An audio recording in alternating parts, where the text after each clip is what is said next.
Bonsoir à tous, très heureux de vous voir tous et toutes parmi nous. C'est un grand plaisir de vous accueillir tous au Musée d'Art Moderne de Paris. Je suis Morad Montazami, co-commissaire de l'exposition Présence arabe, Art moderne et décolonisation, Paris 1908-1988. Donc une exposition qui a ouvert au début du mois d'avril et qui continue jusqu'à la fin du mois d'août. J'ai à côté de moi les deux autres co-commissaires de cette exposition. À ma gauche, Odile Burlureau, qui est une conservatrice et une commissaire d'exposition du Musée d'Art moderne de Paris et qui est investie depuis de longues années aussi dans la reconnaissance des scènes artistiques arabes, africaines et asiatiques au Musée d'Art moderne, puisque nous avions déjà collaboré à l'époque en 2014 autour d'une exposition sur la modernité iranienne, une exposition qui s'appelait Unedited History.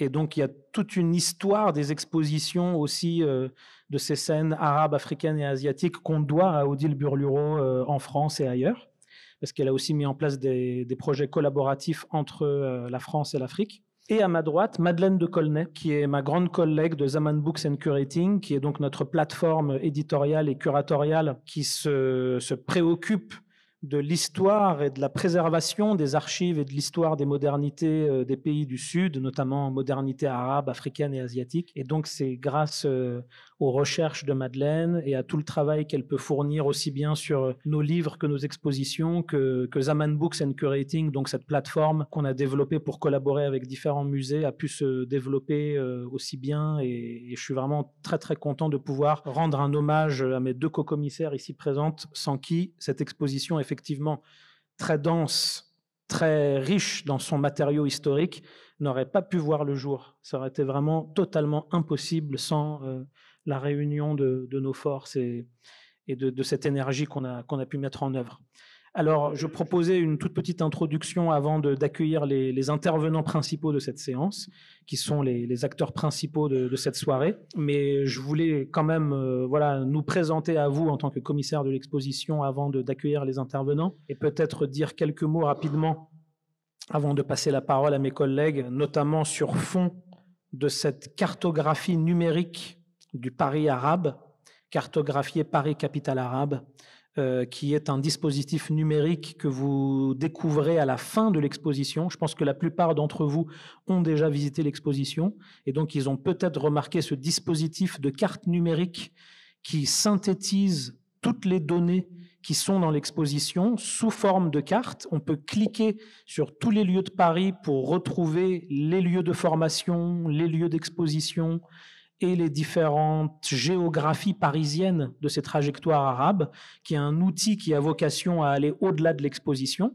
comme une sorte de work in progress qui pourrait être continué par d'autres chercheurs, puisque même si on a 140 artistes dans l'exposition, malheureusement, on a dû faire beaucoup de sacrifices, et Dieu sait qu'une exposition sur les modernités arabes à Paris pourrait facilement contenir 1000 à 2000, voire à 3000 artistes, mais forcément, le choix a été très difficile pour nous, même avec 140 artistes, et donc c'est pour ça que ce dispositif, de toute façon, est un dispositif qui a vocation à se prolonger au-delà de l'exposition, et on espère que cette carte numérique pourra être le catalyseur de toutes ces recherches futures. Je voulais aussi dire que notre ambition intellectuelle et artistique, qui était de montrer peut-être l'ambivalence de Paris au XXe siècle, c'est-à-dire ce Paris à la fois colonial et anticolonial, capitale d'un empire qui oppresse des populations à travers le monde africain, asiatique et arabe, et à la fois, paradoxalement, qui va constituer une porte d'entrée pour la visibilité ou pour la renommée de certains de ces artistes. Mais paradoxalement, il y a aussi beaucoup d'artistes, malheureusement, qui ont connu plutôt la marginalisation et plutôt une forme d'ostracisme aussi en venant à Paris, malgré tout. Donc cette ambivalence et ce double visage de Paris, je pense que la plupart des visiteurs l'ont senti. et que c'est aussi le mérite du musée d'art moderne de la ville de Paris d'être capable de se retourner vers sa propre histoire d'une manière critique. Et ça, je laisserai Odile en parler. Je voulais aussi dire qu'il y avait un enjeu qui était celui du cosmopolitisme du monde arabe et de montrer que les soi-disant communautés juives, communautés musulmanes n'étaient même pas en cohabitation ou en coexistence, mais étaient un seul et même peuple, et que s'il y a eu un facteur de division de ce peuple entre ce qu'on a appelé les juifs et les musulmans, c'est d'abord, je pense, la colonisation qui a fait œuvre de cette séparation et en quelque sorte divisé pour mieux régner. Donc ce ne sont pas des problèmes dits d'islamisation dont découle ce schisme auquel on est encore soumis aujourd'hui. On parle d'un seul et même peuple qui peut être juif, qui peut être musulman, qui peut être chrétien, mais qui était ce peuple du monde arabe cosmopolite et évidemment qui a été désuni par des guerres, par des conflits et surtout par le dispositif colonial occidental. Et puis, voilà, je donne la parole à Odile pour la voix du musée. Et puis... Moi, je parle donc au nom du musée. Comme Morad l'a un peu dit, c'est un travail de recherche de longue haleine. Nous avons décidé de faire cette exposition en 2020 et donc nous avons les uns et les autres exploré beaucoup d'archives. Nous avons fait des missions pour rencontrer des personnes. Nous avons consulté des dossiers parfois qui étaient très poussiéreux et aussi ceux du musée, parce que si vous visitez l'exposition, vous pouvez vous rendre compte à quel point l'histoire de cette institution est liée à l'histoire de la visibilité, de la monstration, de la collection d'artistes du monde arabe. Et donc nous avons reconnu dans notre histoire institutionnelle beaucoup de moments importants. Déjà, la construction du musée se fait en 1937, c'est l'exposition universelle des arts et métiers, donc c'est un moment important puisque, par exemple, c'est la première fois que l'Égypte présente un pavillon avec des artistes majeurs qui restent dans l'histoire de l'art moderne égyptien comme fondamentaux, et donc nous les montrons ici. Et ensuite, il y a d'autres moments parce que le musée était un lieu d'accueil de différentes biennales, de salons, comme le Salon des réalités nouvelles, qui est un salon qui présentait des artistes abstraits et donc qui se tenait au musée tous les ans, et un grand nombre d'artistes, à la fois libanais, mais aussi d'autres pays, figuraient dans ces salons, et ça a donné lieu à des acquisitions. Ensuite, à partir de 1959, c'est la Biennale de Paris, la Biennale des jeunes artistes, qui se tient aussi dans ces murs ici, et qui, à la demande d'André Malraux, a une ambition d'être une très grande biennale qui accueille l'art contemporain de l'époque. Et donc, c'est encore un moment crucial tous les 2 ans qui se passe ici dans ces murs. Et puis, le Salon de la jeune peinture, qui est un salon beaucoup plus contestataire, beaucoup plus militant, avec des collectifs qui se créent, entre autres à l'initiative de Claude Lazare, et qui vont donc œuvrer à intégrer des artistes et aussi des œuvres très importantes. Et je citerai également un organe un peu moins connu qui s'appelle le Musée des enfants, qui avait été créé à l'initiative d'un conservateur qui a été fondamental pour ce musée, c'est Pierre Gaudibert. On avait récemment fait un colloque à son sujet avec l'Institut national de l'histoire de l'art pour montrer à quel point sa personnalité très engagée, très militante, a compté dans l'art des années 60, 70 et encore plus, pour la reconnaissance notamment des arts d'Afrique du Nord, mais aussi d'Afrique noire, et puis de bien d'autres régions d'Amérique latine, par exemple. Donc Pierre Gaudibert, il a initié ce musée des enfants, dirigé par Catherine Hubert, qui a été un lieu où on a eu le souci de parler de l'immigration, de parler de l'enfance de l'immigration et de montrer des artistes issus du monde arabe. Un autre directeur de musée, Jacques Lassaigne, a été également crucial parce qu'il a invité à plusieurs reprises des artistes du monde arabe, notamment une exposition qui s'appelait Art irakien aujourd'hui en 1976, qui a été très importante, puisque un grand nombre d'artistes que nous avons dans l'exposition aujourd'hui figuraient à cette époque dans l'exposition. Voilà, je voudrais dire aussi qu'on avait fait des acquisitions à plusieurs reprises à travers tous ces moments dont je viens de parler, et on est très heureux de montrer ces œuvres puisqu'elles sont rarement présentées dans nos murs. Donc c'est aussi un moment de redécouverte de cette collection, et c'est d'ailleurs aussi le cas pour beaucoup d'œuvres de collections publiques qui sont montrées, qui ne sortent que trop rarement de leurs réserves. Donc voilà, il y a beaucoup d'autres choses qu'on pourrait dire, mais je pense que le musée est heureux de ce travail sur sa propre histoire. Moi, Je tenais juste à rappeler comment cette exposition s'était construite. C'est vrai qu'on s'est beaucoup associé à des chercheurs indépendants qui nous ont permis, par leur connaissance, de construire ce parcours.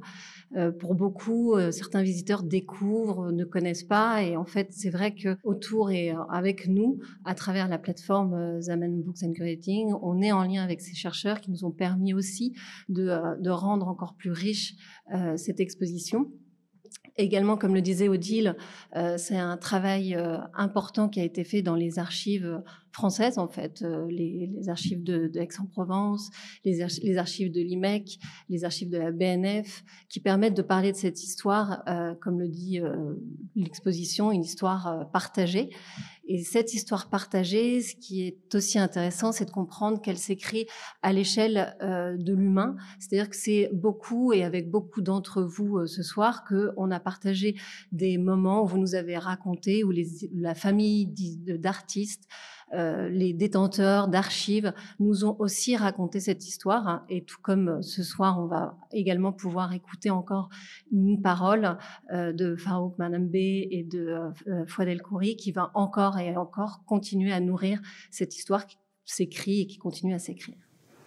Je vous remercie toutes les deux. Merci beaucoup à mes collègues co-commissaires. Je vais appeler la première intervenante de cette soirée, qui est Joumana Aliassiri, que je vais vous présenter très brièvement, parce que vous pouvez trouver évidemment beaucoup de choses sur nos invités et nos intervenants en ligne. Joumana, en fait, est une protagoniste culturelle, curatrice, chercheuse. Joumana, qui est assise à côté de moi, que je salue, que je remercie parce qu'elle fait partie des autrices du catalogue de l'exposition, puisque vous vous souvenez peut-être que le dernier chapitre de l'exposition s'inspire du poème de Etel Adnan qui s'appelle « L'Apocalypse arabe ». Et il se trouve que Joumana est une des rares personnes, il y en a quelques autres, bien sûr, c'est pas la seule, mais qui en tout cas de notre génération et dont le travail m'a vraiment frappé sur l'analyse du poème de Etel, qui est un poème quand même assez impénétrable par certains aspects, un poème aussi très choral, très jouissif, très percutant, mais aussi assez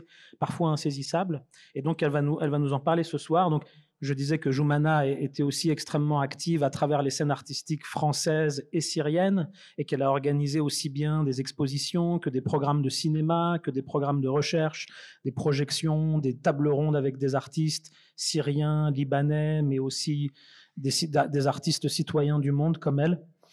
Et donc, je t'en prie, je te donne pas la parole parce que je vais d'abord te poser une question. Oui.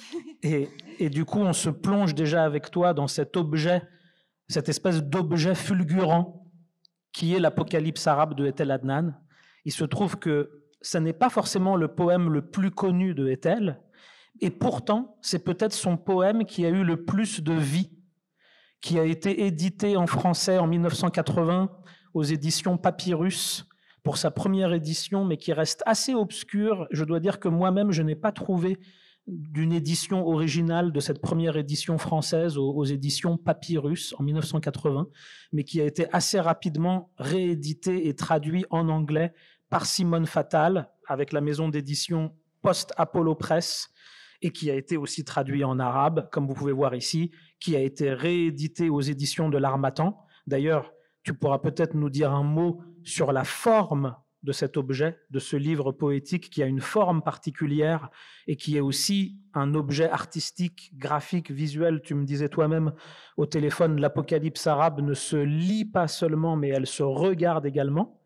Et il y a une dernière réédition, mais en fait, je pense qu'il y a eu beaucoup d'autres rééditions que celle que je montre ici rapidement. Donc, il y a une réédition actuelle de la galerie Lelon, qui est une très belle réédition qui permet vraiment de se plonger dans le poème.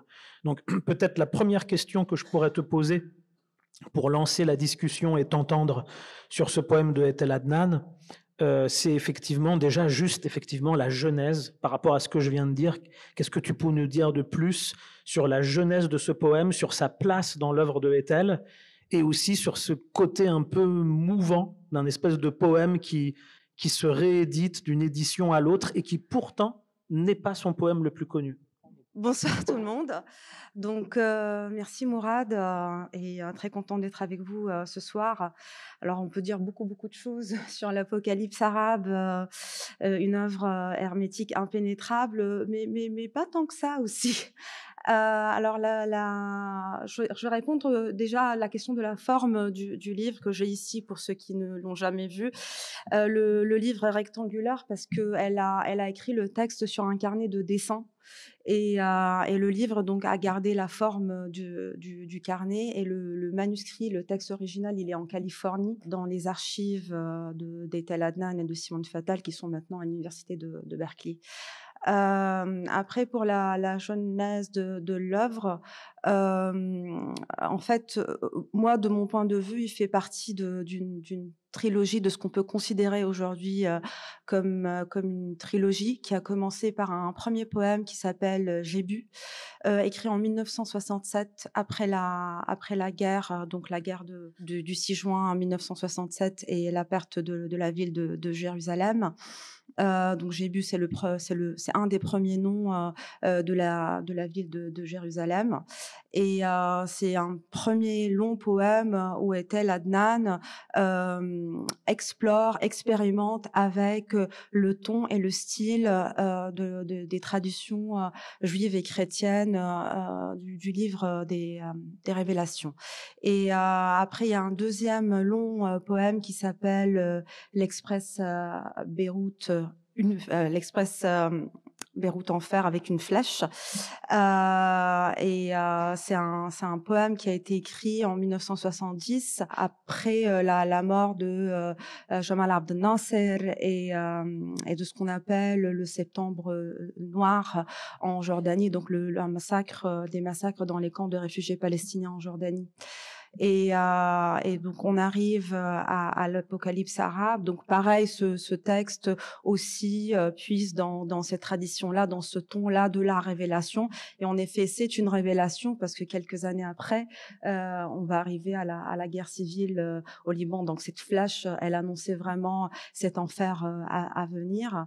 Et l'Apocalypse arabe est vraiment le poème du début de la guerre civile parce qu'elle a commencé à l'écrire un peu avant le début de la guerre. Donc ça c'est vraiment le premier poème du texte qu'elle a écrit. Elle était journaliste, elle était rentrée vivre à Beyrouth à ce moment-là. Elle était journaliste et un jour comme ça, elle commence à écrire ce texte sur un carnet à dessin. Et c'est après, en fait, c'est au bout du troisième poème qu'on peut voir peut-être. Celui-là, La nuit du non-événement, donc ça c'est le troisième poème du livre. Là, la guerre, elle a vraiment commencé. Donc là, ce texte, cet objet qu'elle décrit elle-même comme une poésie folle, répétitive, sur le soleil, devient l'Apocalypse arabe comme on la connaît maintenant. Donc là, on est vraiment, la guerre a commencé et les habitants de Beyrouth attendaient une frappe israélienne qui n'a pas eu lieu. Donc c'est pour cela qu'elle parle de la nuit du non-événement. Et c'est dans ce poème aussi que le Beyrouth, en fait, qu'on est à Beyrouth dans ce poème avec Ashrafia Hamra, donc la ville de Beyrouth qui commence à se diviser entre Est et Ouest. Donc là, on est vraiment on entre dans la ville de Beyrouth et ce livre va devenir une chronique du début de la guerre et en particulier du siège du camp de Tel Zatar à Beyrouth qui a duré jusqu'à l'été 1976. Donc le texte a été écrit entre 1975 et 1976, mais il n'a été publié qu'après, en 1980, quand elle a quitté Beyrouth et il est venu en France. Et justement, tu disais, enfin, tu nous peut-être dire un mot sur ce motif du soleil qui est omniprésent, répétitif, scandé jusqu'à l'overdose quelque part. Tu disais qu'il y avait quelque chose de l'ordre de la répétition recherchée dans le côté presque comme une transe quelque part. Est-ce que pour toi ce soleil, c'est un soleil qui apparaît ailleurs dans l'œuvre d'Etel? Est-ce que c'est un soleil qui est propre à l'Apocalypse arabe? Moi, tu sais que dans mon interprétation, le soleil s'oppose aussi au pétrole. C'est un petit peu comme si le soleil était une espèce de force positive qui peut contrer la force négative du pétrole, mais c'est une vision un peu manichéenne. C'est pour ça que j'aurais envie de t'entendre là-dessus. Je pense que le soleil, c'est vraiment le soleil. La nature est très présente dans l'œuvre d'Etel Adnan en général, et là, on est vraiment dans une cosmogonie. Mais le soleil d'Etel Adnan dans ce livre, c'est le Dieu, c'est le mal, c'est le centre, c'est le feu, et c'est la fin, c'est l'explosion, c'est la bombe atomique aussi, parce qu'elle parle du nucléaire dans ce texte. Donc c'est pour cela que ce livre, il est dans son temps, mais il est aussi, il devient jamais ancien. Et je pense que c'est aussi le sacré, avec cette image du soleil qui court. Est-ce que quelqu'un peut m'aider, Farouk? Est-ce que vous pouvez m'aider? Je pense que c'est le soleil qui court dans le Coran. Donc aussi, donc je pense que c'est la puiser dans de symbolique, et la symbolique du sacré aussi avec les dessins qui sont dans le texte. On n'en a pas parlé. Tous ces petits signes graphiques. Donc Etel Adnan est elle-même artiste, peintre, comme vous le savez. Donc on est elle est en train d'écrire sur un livre de dessin, et en discutant avec elle, elle disait que en fait c'est avant le mot. S'il faut pas essayer de traduire ces petits dessins, c'est le trop plein. C'est le mot n'est pas encore arrivé. On est avant le mot. Elle disait par exemple, là la petite barque, disait je pensais à une barque, mais c'était pas tout à fait une barque, donc je faisais le dessin qui ressemble à une barque, mais c'est pas tout à fait ça. Et c'est pour ça que je pense que c'est un livre qu'on ne peut pas vraiment prononcer. Après, les dessins, ils vont commencer un peu à disparaître vers le milieu du livre, pour ne plus du tout être présents à la fin. C'est parce que les poèmes, ils vont devenir plus courts, ils vont être plus calmes.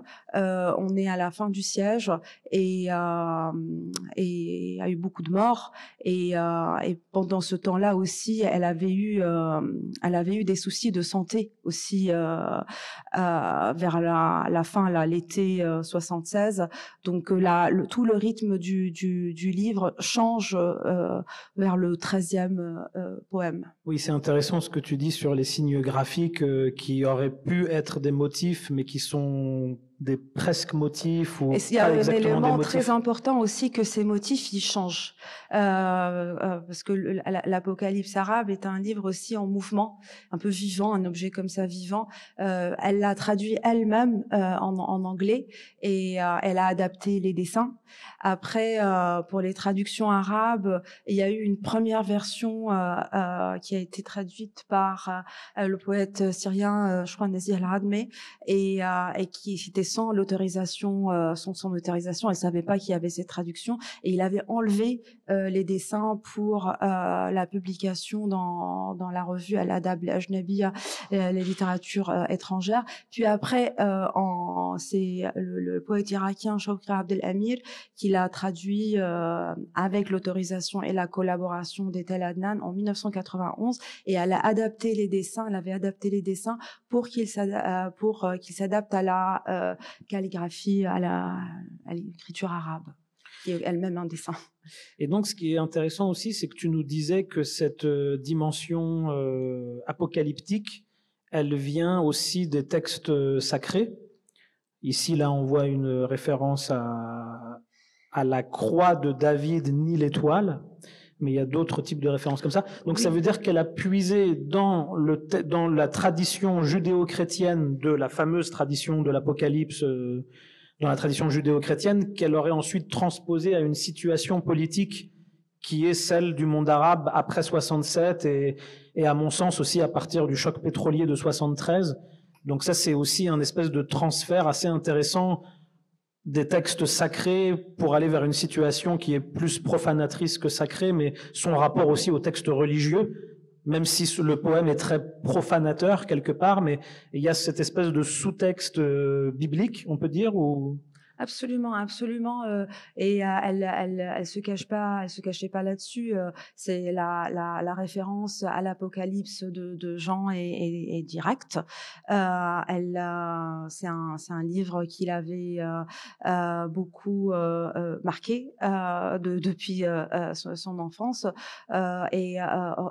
Revenir à cette tradition judéo-chrétienne vient au moment donc de la perte de ville de Jérusalem au moment de la guerre de 1967, et donc un désir de retourner à cette, si on peut dire, mythologie un peu fondatrice d'un conflit, et entrer en dialogue avec ce texte. Et il y a les signes religieux, mais il y a aussi la figure de l'ange qui est très importante. Il y a les chevaux aussi qui sont très importants. Donc tout ça, ce sont des éléments qu'elle prend dans le livre des révélations, mais aussi qu'elle met en dialogue avec des éléments propres de la culture pré-islamique et islamique, la poésie, parce que l'Apocalypse arabe, oui, est en effet un livre écrit en français, mais c'est un poème arabe. Donc il faut aussi le regarder comme un poème arabe. Je pense on pourra peut-être parler avec Farouk Mardambe, qui est d'écrire en français, mais d'écrire un poème arabe ou un roman arabe, même si on écrit en français. C'est presque un dépassement même de la notion de traduction. C'est être capable de traduire une expérience aussi liée au monde arabe, même si on écrit en français. Par exemple, ce côté répétitif ou ce côté scandé peut rappeler aussi des formes écrites ou orales de l'arabe littéral ou de... La poésie, elle aimait beaucoup la poésie arabe, et un des grands regrets de sa vie, c'était de ne jamais avoir vraiment pu maîtriser l'arabe, justement à cause de l'histoire coloniale française. Elle a grandi sous le mandat français au Liban. Elle n'avait pas le droit de parler arabe à l'école et chez les bonnes sœurs et à la maison. Donc fille d'un père syrien et d'une mère grecque, la langue qu'ils partageaient tous les trois était le turc. Donc l'arabe a échappé comme ça à Etel Adnan, et elle disait qu'elle écrivait en français, mais qu'elle peignait en arabe, qu'elle dessinait en arabe, et donc c'est sa capacité à, sans parler la langue, mais à dessiner son rythme, à trouver ce rythme-là, et oui. Il y a un passage du texte que tu nous as offert pour le catalogue de cette exposition. D'ailleurs, j'ouvre une petite parenthèse pour dire qu'il existe une version plus longue et plus développée de ton analyse sur l'Apocalypse arabe d'Etel, qui est dans un ouvrage collectif qu'on a ici. Je vais le montrer rapidement, comme ça les gens pourront se plonger dans la version longue aussi. C'est un ouvrage qui s'appelle L'Apocalypse, une imagination politique, notamment dirigé par Catherine Cocchio, qui est là parmi nous, qu'on salue chaleureusement, et donc auquel Joumana a participé avec un texte encore plus développé. Et donc, bon, j'ai tiré un petit passage de ton texte que j'aime beaucoup, qui m'a beaucoup fait réfléchir et que je voulais un petit peu te renvoyer en ricochet. C'est le passage où tu cites aussi Jalal Toufik. Jalal Toufik, qu'on ne va pas présenter en détail ici, mais qui est un penseur contemporain, artiste et philosophe libanais, qui a aussi... Palestino-irakien né à Beyrouth. Ah pardon, c'est vrai. Et j'avais totalement oublié ça. Palestino-irakien né à Beyrouth, Jalal Toufik, dont certains textes sont traduits en français, qui a aussi publié avec la maison d'édition de Simone Fattal, Post-Apollo Press. Et donc tu le cites, mais pour aller vers une question, à mon avis, voilà, qui peut aussi le dépasser, qui peut-être nous dépasse tous. Donc je lis ce tout petit passage de ton texte. Jalal Toufik pose la question suivante. Suffisait-il que l'Apocalypse arabe soit traduit en arabe en 1991 pour être lu dans le monde arabe une fois ressuscité?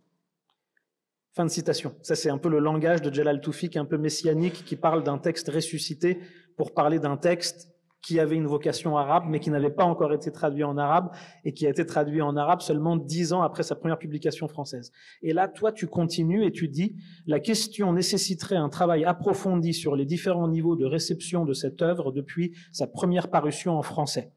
Il ne s'agit pas ici de spéculer sur les effets d'une éventuelle réédition du texte en arabe qui se prêterait à une nouvelle lecture en lien avec l'actualité du Proche-Orient, mais il s'agit plutôt d'insister sur le véritable génie de cette œuvre-monde dont le sens ne cesse de se dévoiler avec chaque nouveau désastre arabe, sans pour autant que tous ces mystères ne soient jamais totalement révélés. Un très beau passage de ton texte où tu as le mérite en même temps de poser la question de la répétition du désastre arabe et donc de ce que l'apocalypse arabe convoque en termes d'éternité de la catastrophe, si je peux dire, et comment on vit et comment on résiste à l'éternité de la catastrophe. Et on pourrait penser notamment à Samir Kassir sur la question de la catastrophe arabe, etc.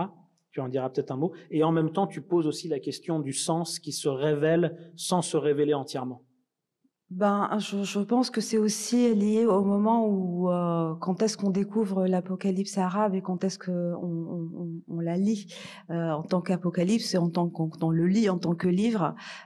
Moi, personnellement, j'ai découvert cette œuvre en 2012. Donc, on était 1 an après le début des printemps arabes et je l'ai lu sous cet angle-là, sous l'angle du sentiment du début d'une certaine défaite.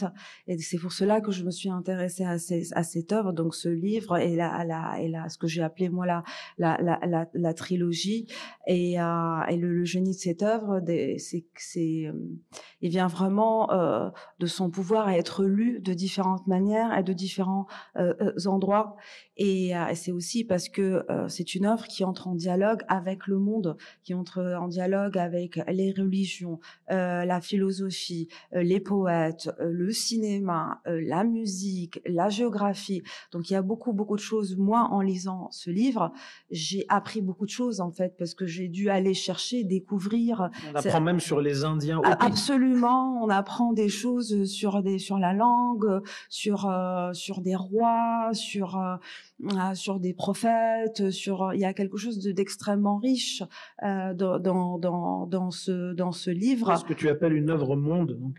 Absolument. Après, je pense aussi que cette œuvre ne résonne pas de la même manière dans toutes les langues. Et je pense que c'est une œuvre qui est vraiment compliquée à traduire. Il y a une nouvelle traduction, je crois, de 2016 de Khelif et Odette, je crois, je sais pas. Une nouvelle traduction vers l'arabe. Vers l'arabe, au Liban. Je me rappelle plus du prénom de la traductrice, mais et que j'ai pas vu cette traduction, mais je pense que c'est un livre qui est difficile à traduire. Après, pour ce qui concerne la citation de Jalal Taoufik et là tu as mentionné Samir Kassir, c'est aussi un moment où parallèlement je lisais les considérations sur le malheur arabe. Farouk en parlera peut-être. Farouk Mardambek, qui était l'éditeur de ce livre. Oui, absolument, de Samir Kassir. C'était son dernier livre. Samir Kassir, pour ceux qui ne savent pas, était un journaliste et auteur libanais qui a été assassiné en 2005. Donc la question de la perpétuité du malheur arabe, chez Jalal Taoufik, le désastre arabe, chez Etel Adnan, l'apocalypse. Donc il y a quelque chose comme ça chez ce catastrophisme propre à certains intellectuels arabes qui sont francophones, anglophones, fortement occidentalisés, qui voyagent beaucoup, qui ont des identités multiples.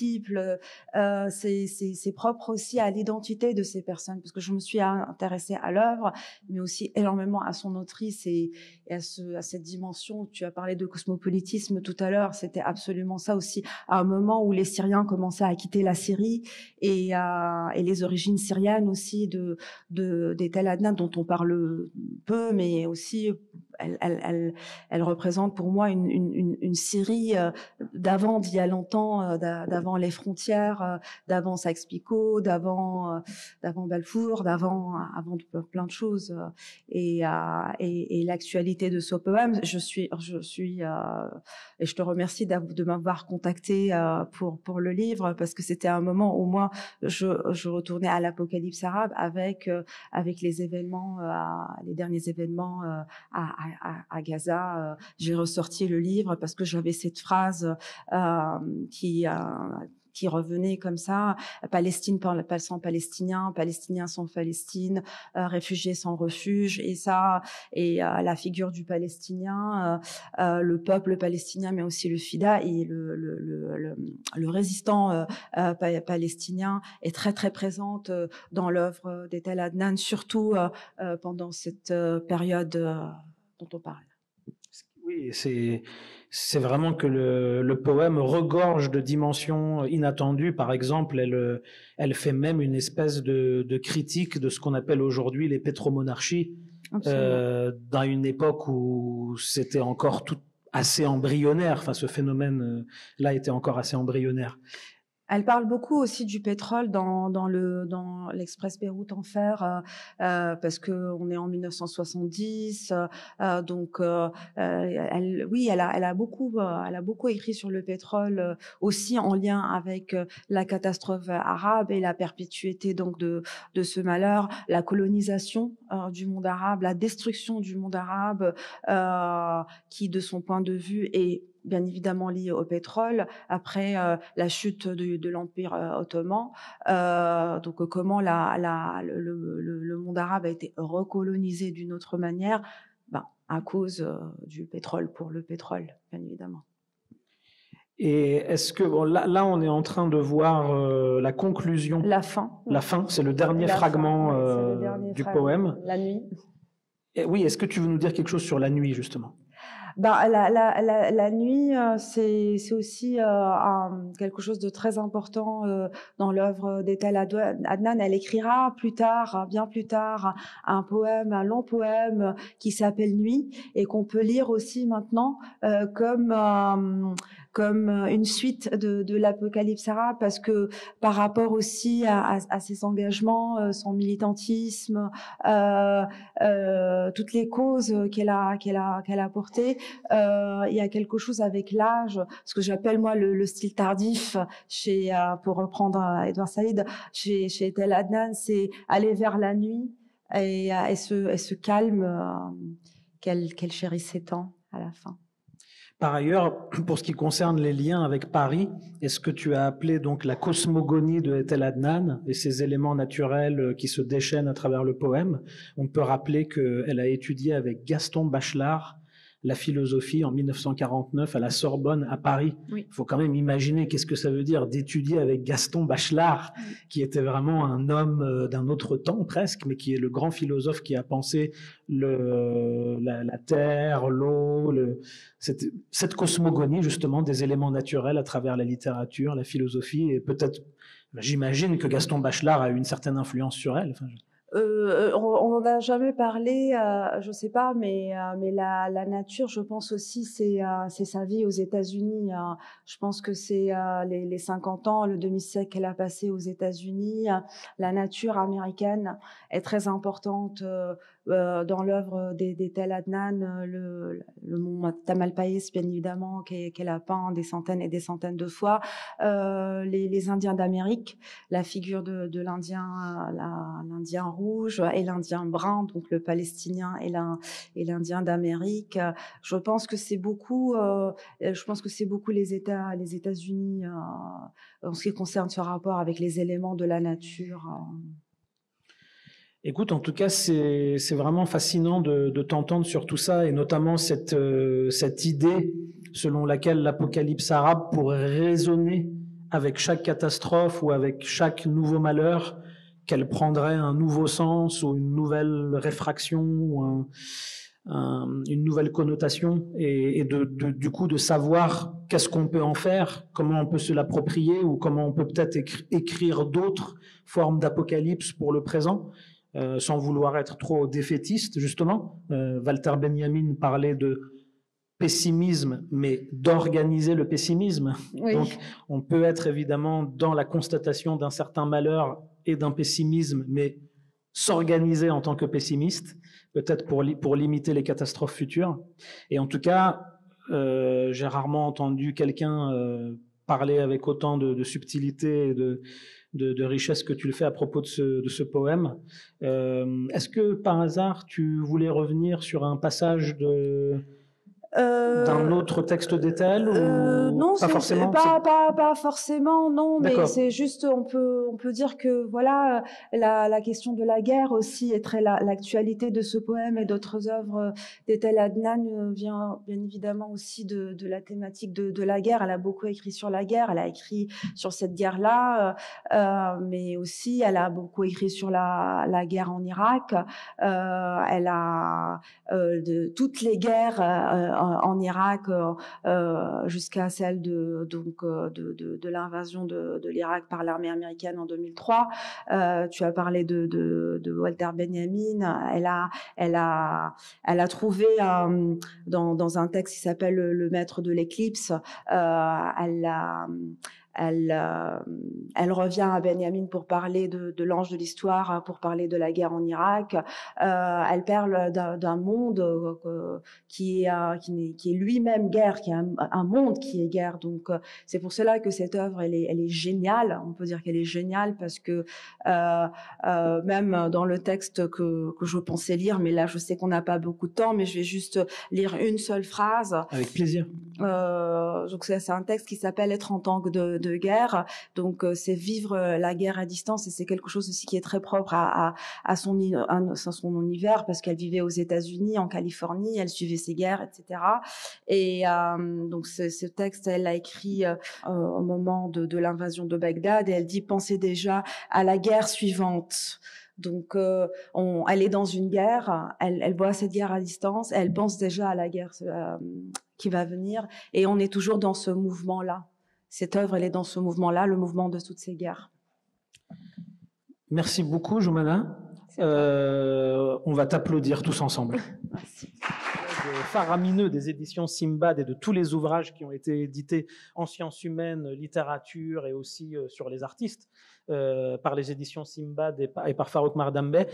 Farouk est aussi un historien. Voilà, donc ce qui m'intéressait aussi en l'invitant, au-delà du fait de lui rendre hommage, et que comme Fouad, il est pour moi une grande source d'inspiration, parce que vous savez que je suis moi-même éditeur, et honnêtement, en tant qu'éditeur, c'est difficile d'avoir une plus grande source d'inspiration que Farouk Mardambeh. Et en tous les cas, il est aussi historien, et c'est ça qui nous intéresse ce soir, c'est ce regard de l'éditeur et de l'historien. Et donc, à ma gauche, Fouad El Khoury, photographe, mais pas seulement photographe.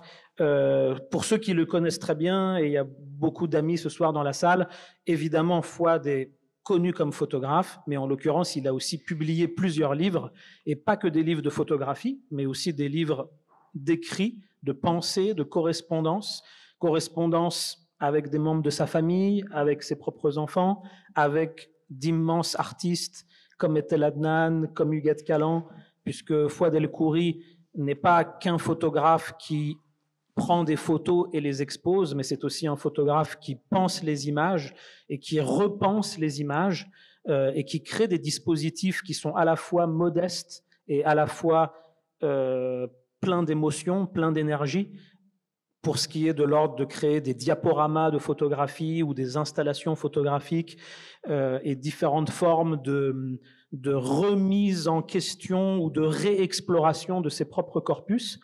Et si tu me permets, Farouk, je vais peut-être commencer avec une question à Fouad avant de venir à toi. Et évidemment que, à mesure que je vous poserai des questions, il se développera aussi le dialogue entre vous deux. Mais là, par rapport à la transition avec le propos de Joumana sur l'apocalypse arabe, et par rapport au fait qu'elle nous a offert cette conclusion sur Vivre en temps de guerre de Ethel, et aussi sur le fait que l'Apocalypse arabe serait un poème qui se révèle partiellement sans révéler tout son sens, parce qu'une partie de son sens se révélera plus tard.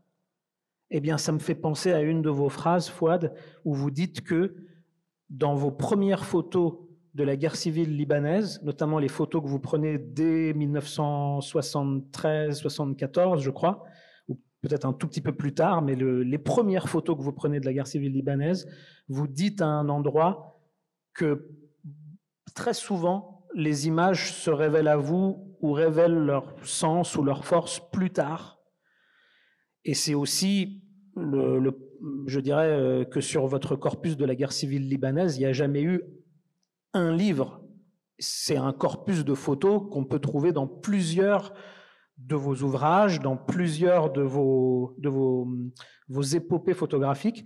Mais est-ce que vous pourriez juste revenir sur cette idée que les premières photos que vous preniez de la guerre n'avaient pas forcément un sens immédiat, mais qu'elles pouvaient trouver leur sens plus tard, ou juste sur ce sentiment que vous aviez? J'étais parfaitement conscient que si les photos devaient tenir avec le temps, il fallait qu'elles aient une force intérieure qui leur permettrait de vivre longtemps. Et j'ai appelé ces photos, à l'époque c'était le début de cette nouvelle taxe qu'on appelait la VAT, comment on dit en français? TVA. TVA. Bon, mais c'était VAT, mais pour moi c'était Value Added Time. Donc voilà, je faisais des photos VAT. Donc là, je suis en train de montrer certaines de vos photos de la guerre civile. Évidemment, je ne vais pas vous demander de les commenter, mais j'ai choisi des photos parmi les premières que vous avez prises et qui peuvent contenir cette notion d'attente. Ce sont des photos où on peut reconnaître des aléas d'une vie sous les bombes, et bien sûr, ça c'est l'ambassade de France en ruine, et il y a beaucoup de photos de ruines dans vos premières photos de la guerre civile. D'ailleurs, vous referez aussi des photos de ruines à différents moments de la guerre civile, bien sûr. C'est la première manifestation de la guerre. Mais il y a aussi toutes ces photos avec des personnages en attente ou un peu suspendus dans le temps. Bon, là, il se trouve que ce sont des gens qui sont réfugiés pendant un bombardement et qui sont dans un sous-sol. Mais l'expression de cette femme aussi peut nous emmener ailleurs que dans le sous-sol où elle se protège des bombes, ou des personnages impromptus, ou des détails impromptus de la vie quotidienne en temps de guerre. Quand j'ai eu 18 ans, c'était 1970. Et en 1970, les avions libanais ont commencé à bombarder les camps. Et là, tout d'un coup, j'ai réalisé que, avoir 18 ans et ouvrir les yeux sur la guerre, c'était pas top. Et j'ai compris que j'allais vivre dans une région constamment scandée par les guerres, que ce soit les guerres intérieures ou extérieures. Et effectivement, c'est ce qui se passe jusqu'à maintenant. Parce que ce qui se passe aujourd'hui à Gaza, c'est tellement absurde. Non, il n'y a pas de mot pour qualifier ce qui se passe. Voilà. Et j'ai aussi oublié de citer certains de vos ouvrages, comme Beyrouth aller-retour, qui est un des premiers livres de photographes conteurs, dans la mesure où vous avez développé aussi une forme d'aller-retour entre le texte et l'image. Progressivement, pas dès le début de vos premières photos, mais est-ce que vous pourriez nous dire un mot sur ce livre qui s'appelle Beyrouth aller-retour, qui propose une des formes de narration de votre corpus de photos sur la guerre civile libanaise?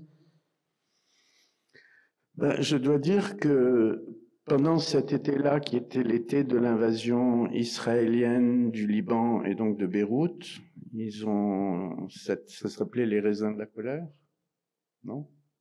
Comment? Je sais pas. Les Israéliens avaient appelé cette guerre-là, celle de 82, pour essayer de traquer Arafat, les raisins de la colère. Et ils sont donc arrivés sur Beyrouth et ils ont fait le siège de Beyrouth.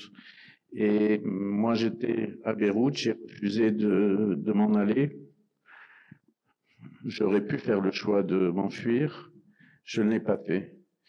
Et donc, tout naturellement, pour ne pas rester enfermé à la maison et être mangé par la peur, je m'obligeais tous les jours à sortir et faire une photo. Et ça me permettait d'agir plutôt que de réagir. Et c'était une position bien plus enviable. Donc, j'ai en même temps, chaque fois que le danger s'invitait à la maison, parce qu'il y a eu des bombes qui sont tombées dans une partie de la maison, pour contenir la peur, j'écrivais. Et donc, à la fin, quand j'ai réussi à m'en aller, en fait sur le bateau de Arafat, mais ça c'est une autre histoire, je suis arrivé en Europe, j'ai naturellement donné ça, les écrits et les photos à un éditeur, et à ma grande surprise, il était c'était Alain Bergala et comment s'appelait son... J'oublie le nom de son... Ils étaient deux, les éditions d'Étoiles. Et voilà. Et donc, ça a été le premier livre qui paraissait sur la guerre du Liban. Donc, Paris a aussi été un lieu, en tout cas, pour éditorialiser ou pour commencer cette collection d'ouvrages aussi. Sans Paris, je ne serais jamais devenu photographe pour la simple raison que la photographie n'est pas reconnue comme quelque chose d'important ou d'utile à la société dans nos pays, enfin, les pays arabes, jusqu'à maintenant. La peinture, la photo ne sont pas du tout reconnues comme des choses utiles. Deviens médecin, deviens architecte, deviens homme d'affaires, mais pas photographe. En tout cas, c'est ce qui se passe aujourd'hui. J'avais sélectionné aussi cette dernière photo de la série de la guerre civile, qui s'appelle Jocelyne au théâtre. Oui. Mais c'est quelle Jocelyne? Jocelyne Saab était une amie. À un moment, elle voulait faire un film. C'était quelques jours avant l'invasion israélienne. C'était fin mai 1982. On ne savait pas que les Israéliens allaient rentrer. Et elle voulait faire ce qu'on appelle du repérage dans Beyrouth. Et elle m'avait demandé d'être avec elle, donc j'ai fait des photos de Jocelyne et pour elle et d'elle. C'est très beau de voir cette présence microscopique, mais en même temps, elle irradie un peu cette image nocturne à l'intérieur d'un théâtre. Et il y a un film de Jocelyne Saab qui s'appelle Lettres de Beyrouth, qui fait aussi partie de l'exposition dans la même salle où se trouve votre diaporama de photos en dialogue avec l'Apocalypse de Ethel. Donc je vais revenir vers vous de nouveau, Fouad, dans quelques instants. Je me tourne vers Farouk, que je remercie encore pour sa présence. Vous restez avec nous, Fouad, hein. Et donc, ah oui, vous restez. On continue le dialogue.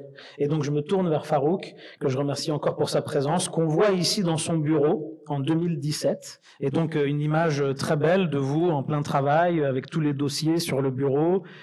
C'est en même temps un bureau, mais ça pourrait être une librairie aussi, parce qu'on a tous les titres de Simbad qui s'accumulent sur les étagères. Alors, évidemment, je me suis amusé à zoomer pour essayer de reconnaître les couvertures de livres, les écrits sur l'exil de Edward Saïd, je crois les textes de Salam Kawakibi ou d'autres de cette espèce de bibliothèque ou librairie arabe parisienne. Est-ce que finalement vous pourriez tout simplement commencer par nous raconter qu'est-ce qui vous a amené à cet héritage des éditions Simbad que ensuite vous avez tellement fait fructifier et que vous avez tellement développé, parce que donc Simbad avait une vie avant vous, et comment vous avez été sollicité, et tout simplement, et comment cette aventure a commencé finalement? Est-ce que vous étiez déjà à Paris depuis longtemps quand cette aventure a commencé, ou voilà?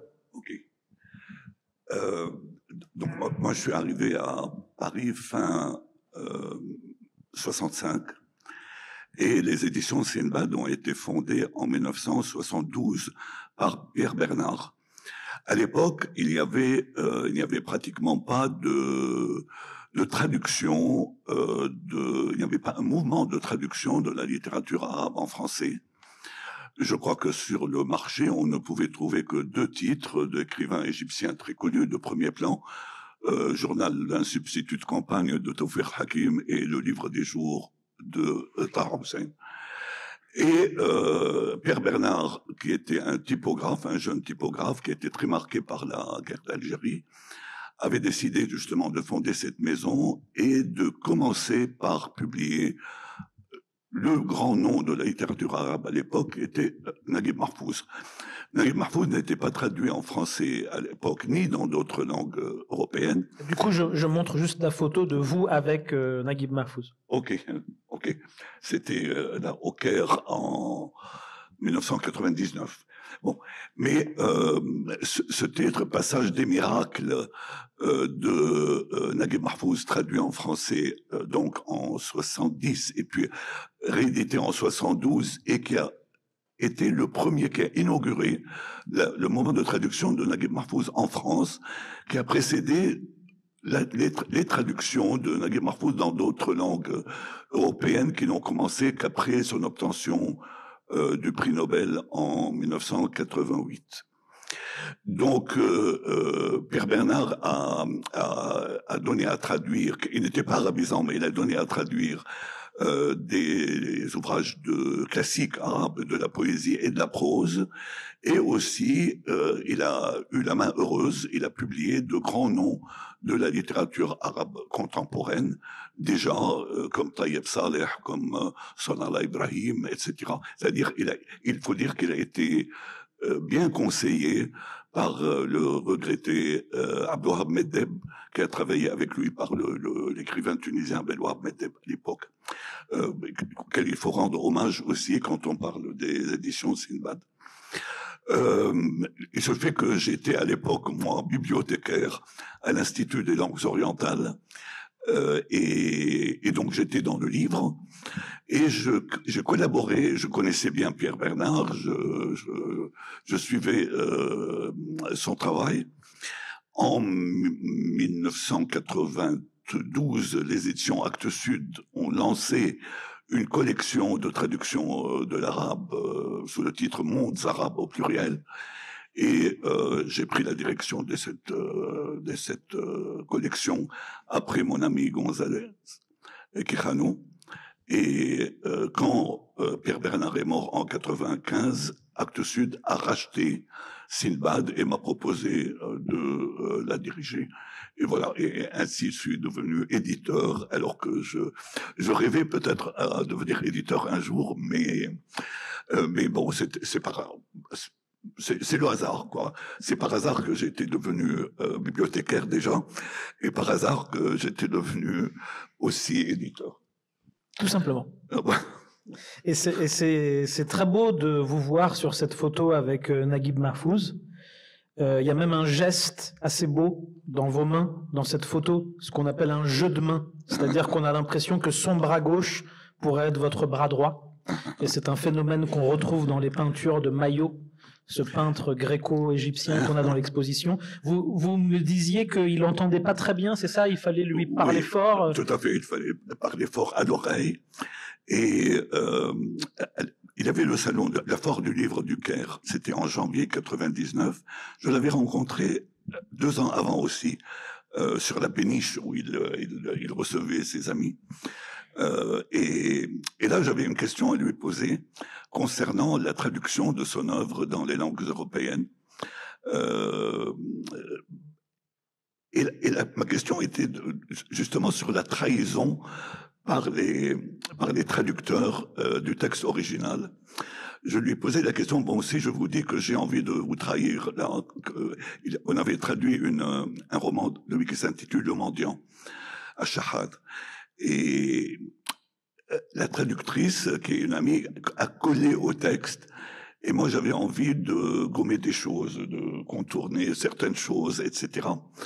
Et je lui dis, est-ce que tu me permets de faire ça? Il m'a dit, non, et pas que je te permets, je t'en supplie, fais-le. Toi, tu travailles pour le public français. Moi, je l'ai écrit en arabe. Chaque langue a son génie, ça. Bon, donc il faut me trahir. Bon, cela m'a tranquillisé. Et finalement, le livre a été un succès. Il s'est bien vendu, et puis on l'a sorti en poche comme tous les autres livres de Mahfouz. Voilà. D'ailleurs, j'en profite pour dire que, en parallèle de cette photo où on vous voit en conversation profonde avec Mahfouz, on a aussi le portrait réalisé par Fouad El Khoury du même écrivain, qui est forcément un écrivain mythique pour le monde arabe, où d'ailleurs toute son expression aussi fait penser à l'image précédente. Mais vous voulez, Fouad, nous dire un mot sur Mahfouz? Oui, là, il n'était pas encore Nobel. Il était beaucoup plus... il n'était pas du tout connu à l'époque. Je me rappelle que quand il a reçu le prix Nobel, tout le monde cherchait sa photo. Et ce soir-là, j'ai dû gagner énormément d'argent parce que j'étais le seul à avoir sa photo. Je vous en prie, Farouk, si vous voulez continuer. Non, je veux dire que Mahfouz est une pyramide, quoi. C'est une œuvre colossale, et plus le temps passe, et plus il est respecté, reconnu et respecté par tous les écrivains arabes. À un moment donné, on disait, voilà, Mahfouz, c'est le le Balzac des lettres arabes ou le Zola des lettres arabes, littérature réaliste ou naturaliste, etc. Et puis, on a vu que Mahfouz, dans les années 70, a fait un bond avec Le voleur et les chiens, et puis les autres livres de ces années 60. Et puis, chaque nouveau livre, il expérimentait, il allait dans une voie nouvelle. Et jusqu'à la fin de sa vie, moi, j'ai découvert, il y a 3-4 ans, par exemple, un roman que je connaissais pas. Il y a un ami qui m'a dit, tiens, il faut lire ce roman qui est très différent de Mahfouz. Et en effet, je le lis et je trouve qu'il a devancé beaucoup de jeunes écrivains dans le roman à plusieurs voix ou à plusieurs narrateurs, etc. Il a été vraiment défié, il se sentait comme défié par les jeunes écrivains, surtout cette génération des années 60 en Égypte qui a renouvelé le roman arabe, et il voulait leur montrer qu'il était capable de faire comme eux et mieux qu'eux aussi, et il le faisait. Bon, donc c'est vraiment un très grand nom, et je crois que d'ailleurs là maintenant j'ai reçu l'un des derniers romans de Mahfouz qui n'a pas été traduit en français, et j'ai envie de le traduire pour l'année prochaine, quoi. Voilà. Génial.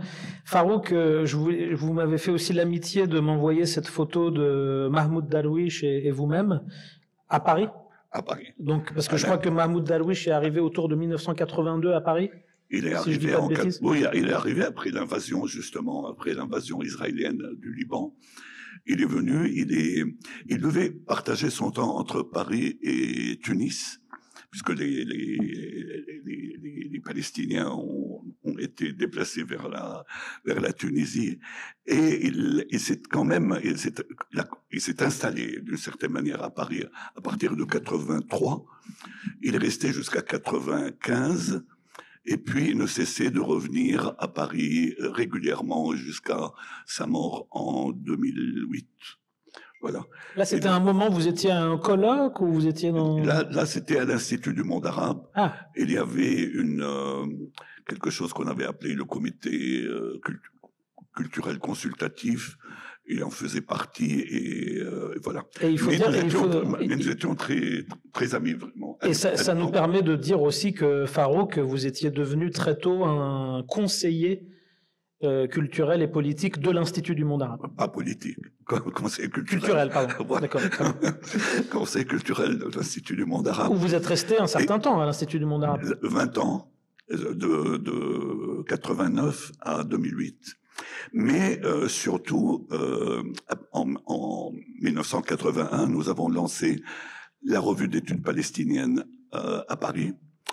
Et vous-même, Elias Sambar, c'est ça? C'est ça, avec Elias Sambar. Et en 83, il y a justement Samir Kassir qui est venu, qui nous a rejoints.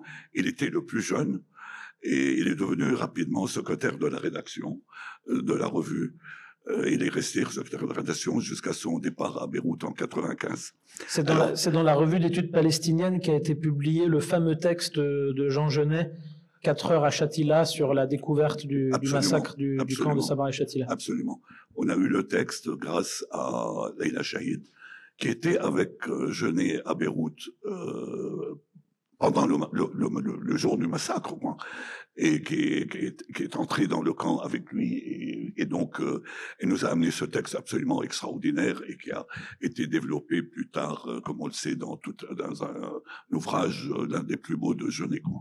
J'en profite pour montrer une des photos de Fouad El-Khoury du camp de Sabra et Shatila. Ça, c'est une photo que j'ai prise quelques jours après le massacre. On avait déjà enterré tous les corps, donc le massacre a eu lieu pendant 3 jours. 2 jours après, j'ai été au camp et j'ai fait cette photo d'un jeune homme à bicyclette qui tire une mule, et derrière, les 2 immeubles qu'on voit qui se détachent de l'horizon sont les 2 immeubles sur lesquels étaient présents les Israéliens. Quand je dis les Israéliens, c'est toujours l'armée israélienne qui guidait les milices chrétiennes dans le camp.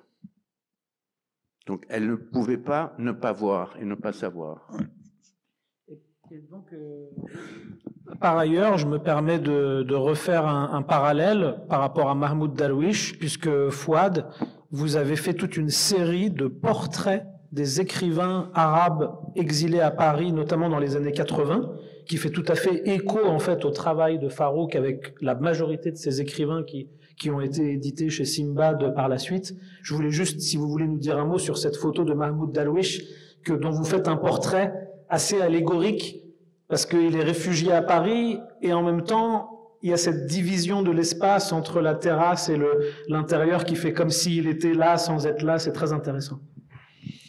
Je suis arrivé à Paris donc en 83, et après une année assez difficile, parce que c'est jamais facile d'arriver en France ou à Paris sans rien connaître, à part la langue. Et donc voilà. Il a fallu une année pour que je puisse me réfléchir à ce que je pouvais faire. Et en tant qu'arabe, j'ai vite rencontré Pierre Bernard dont parlait Farouk.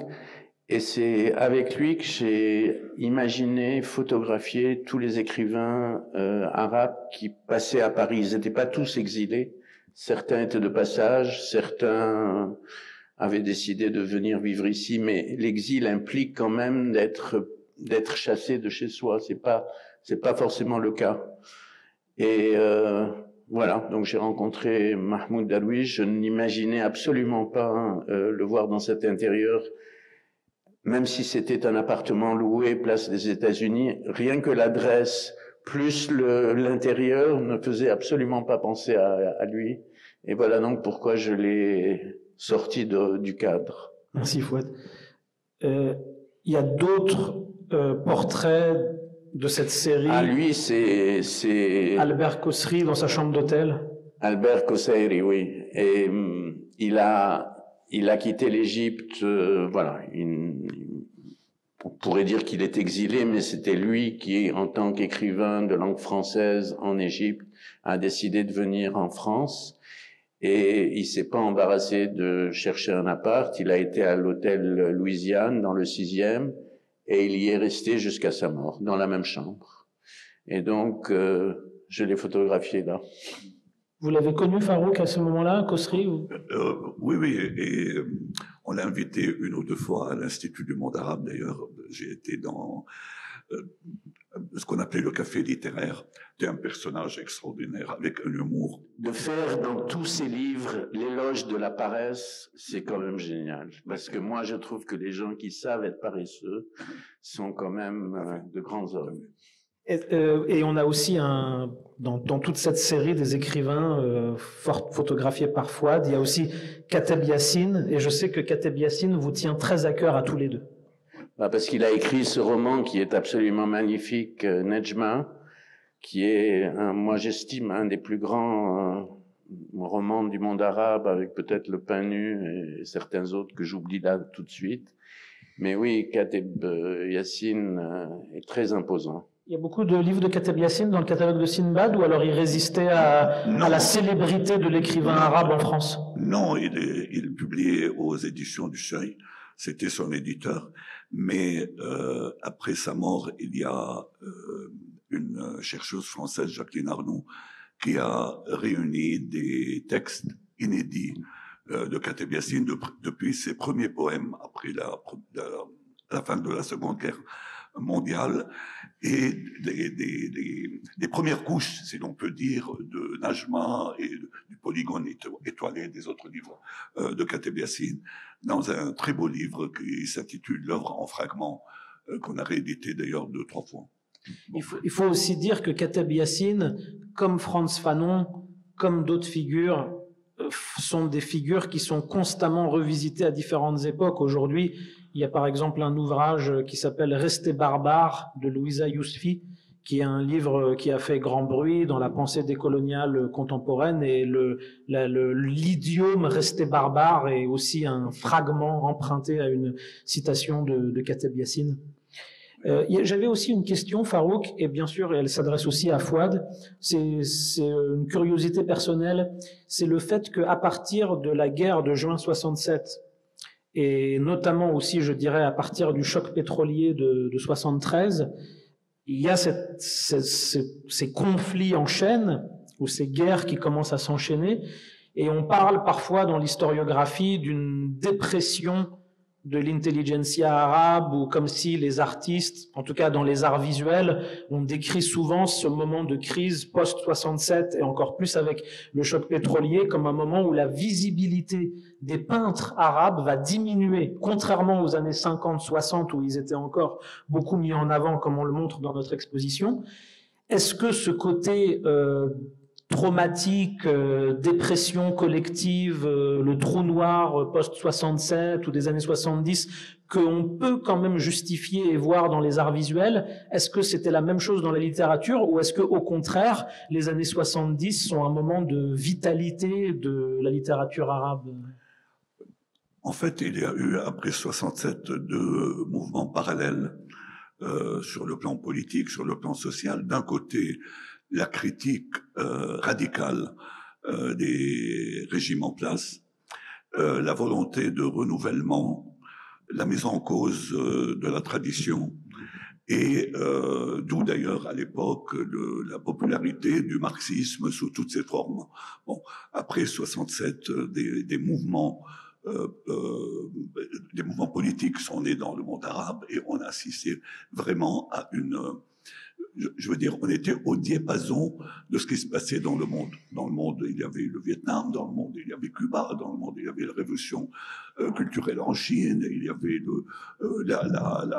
la classe ouvrière en Europe qui était, et le mouvement syndical qui était très puissant, et puis le mouvement étudiant, bien sûr, dans le monde entier.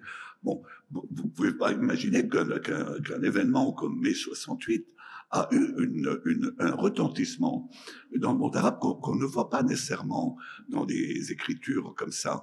Mais pour beaucoup de jeunes, ils entendent parler de mai 68 comme un mouvement exceptionnel, comme ils ont entendu après sur le mouvement tragique, malheureusement, des mouvements étudiants au Mexique ou ailleurs.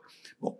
Et il y a des choses d'ailleurs qu'on ne connaît pas ou dont on ne parle pas, c'est qu'au même moment, il y a eu aussi le même mouvement étudiant contestataire en Égypte, en 68 aussi. Bon. Et qui contestait, pas n'importe qui contestait Nasser. Bon. Et parallèlement à cela, après 67, on a assisté aussi au développement de ce qui sera plus tard l'islamisme militant. Bon, c'est-à-dire à partir du fait qu'on a dit voilà, la défaite est là, la défaite de 67, donc l'occupation du Sinaï, de la Cisjordanie, de Gaza, du Sinaï et du Golan syrien, et qui était un choc extraordinaire, bien sûr, pour tous les Arabes. Et les mouvements islamistes ont profité, qui étaient minoritaires, ont profité pour une critique aussi radicale et du nationalisme arabe et de la gauche, etc. Donc il y a eu ces deux mouvements dans la jeunesse. Il n'y a pas encore beaucoup d'études, à mon avis, sur ce moment extraordinaire de renouveau de la pensée et de la vie politique dans le monde arabe. C'est-à-dire entre 67 et 73, la date de la guerre d'octobre. Le choc pétrolier dont vous parlez est venu après la guerre d'octobre.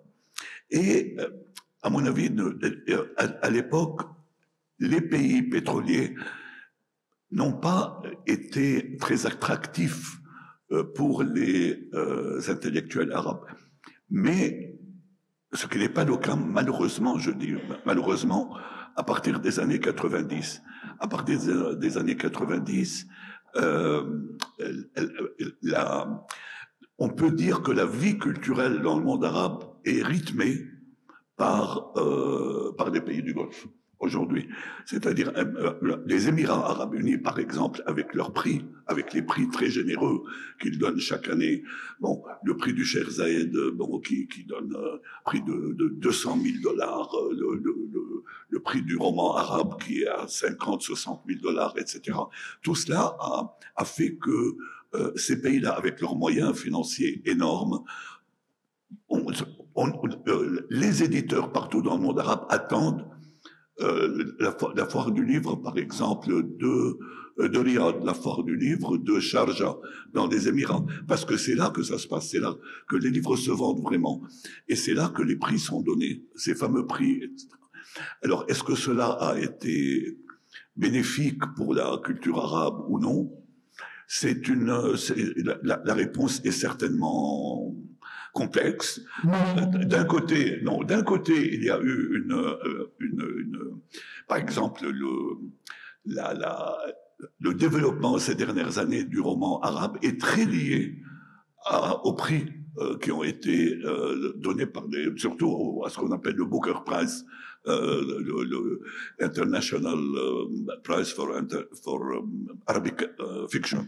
Bon, et c'est sûr que tous les éditeurs publie beaucoup de romans en imaginant pouvoir gagner le prix et ainsi vendre beaucoup de romans, etc. Et c'est le cas des auteurs. On n'a jamais assisté à autant de vocations de romanciers dans le monde arabe. Tout le monde veut écrire un roman maintenant, qu'il soit romancier ou non. Chacun veut écrire sa propre histoire et la prendre pour un roman. Fouad, est-ce que ça vous inspire quelque chose? Là, on parlait du champ littéraire et je me permets ces espèces de sauts entre vous deux, parce que pour moi, vous êtes un des photographes qui produit des images aussi, qui raconte des histoires ou qui fait des images qui ont une forte capacité narrative. Et je voulais en venir après à votre suite égyptienne, parce qu'à mon avis, la suite égyptienne, c'est une de vos séries qui montre à quel point vos images parlent, presque à la manière vraiment d'un narrateur, mais dans la photographie. Mais au-delà de ça, est-ce que vous voulez réagir à cette problématique de savoir si la situation post-67 et années 70 a été une espèce de dépression collective pour l'intelligentsia et les artistes arabes, ou si, au contraire, vu ce dynamisme des révolutions anti-impérialistes et de cette révolution mondiale, finalement, est-ce que vous aussi, vous avez senti cette énergie, paradoxalement, des années 70, ou plutôt son côté dépressif, je ne sais pas. Comme je le disais, en 67, j'avais 15 ans. En 68, j'avais 16 ans. Et donc, j'ai pris conscience de tout ça. Enfin, c'est vrai qu'il y a eu le discours de Nasser qui voulait se retirer en 67. Là, j'étais très conscient de ce qui se passait, mais ça restait loin. Et quand vous parlez d'abord du monde arabe, il y en a trois, il n'y en a pas un. Ce qui se passe en Afrique du Nord, c'est pas la même histoire que ce qui se passe au Moyen-Orient, et c'est pas la même histoire que ce qui se passe en Irak et dans le Golfe. Donc il y a trois situations assez différentes, je dirais. Peut-être que qu'en littérature c'est pas le cas, mais en tout cas pour la politique c'est très différent. La deuxième chose, c'est que moi je ne peux pas être conscient de cette dépression parce que j'étais trop jeune. Est-ce qu'on peut du coup aussi venir... Ça, c'est s'il y a eu dépression. Oui, absolument. Je voulais, pour aller vers la fin de cet échange, mais qui va se prolonger avec les questions du public ou les questions que vous pourriez avoir l'un pour l'autre, en montrant trois images d'une autre série que vous avez réalisée, encore un autre corpus photographique magnifique qui a aussi connu plusieurs vies, même si vous l'avez publié, on peut le retrouver sur votre site internet. Donc c'est cette fameuse série qui s'appelle Suite égyptienne. Chez Actes Sud. Et en plus c'est publié chez Actes Sud, donc ça nous fait bien sûr un lien direct. Et alors, pourquoi cette série continue à nous toucher autant? Vous voyez déjà, nous, dans notre exposition en haut, l'Égypte a un grand rôle. On montre tout un côté de l'amitié franco-égyptienne qui pouvait aussi servir de levier contre la colonisation britannique, qui renforçait encore plus l'amitié franco-égyptienne. Et par exemple, ici, vous avez pris un prétexte. C'est peut-être plus qu'un prétexte, qui est le voyage de Gustave Flaubert et Maxime Ducamp en Égypte, donc une espèce de récit presque orientaliste, quoi, du 19e, de la littérature française du 19e, dont vous prenez prétexte pour vous-même recréer une suite égyptienne, quasiment comme si vous étiez sur les pas de Flaubert et Ducamp, avec une acolyte qu'on voit sur la plupart des photos de cette série, aux abords des pyramides, à côté des ruines pharaoniques, ou dans des puits de lumière comme ça qui apparaissent avec ce personnage toujours bien placé et que vous semblez suivre. Bon, c'est une série qui est magnifique parce que un petit peu comme on a essayé de le montrer dans l'exposition, l'héritage et le patrimoine archéologique égyptien, on peut le voir d'une manière très passéiste, mais on peut aussi le voir d'une manière très contemporaine. Et on a vu aussi que beaucoup des pionniers de l'art moderne égyptien, comme Mahmoud Mourtar, Mahmoud Saïd, utilisaient le patrimoine archéologique égyptien pour produire une espèce de discours nationaliste moderne. Alors oubliez tout ce que je viens de dire et parlez-nous juste de votre amour pour l'Égypte. Oui, ça c'est contemporain ou non? C'est une série que vous avez fait à la fin des années 80, si je ne dis pas de bêtises, la suite égyptienne. C'est ça? Oui, oui, oui. Et donc, du coup, bien sûr que c'est contemporain. De toute façon, vous êtes à côté de nous et vous êtes là et vous respirez, donc c'est contemporain. Okay. Mais ce qui est génial, c'est de voir à quel point ce patrimoine archéologique égyptien peut prendre des nouvelles vies, des nouvelles formes. Il peut se prêter à un reportage photo romanesque et en même temps, je le vois comme un travail fictionnel, cette série. C'est le seul travail que j'ai fait qui était absent du contexte politique dans lequel je vivais.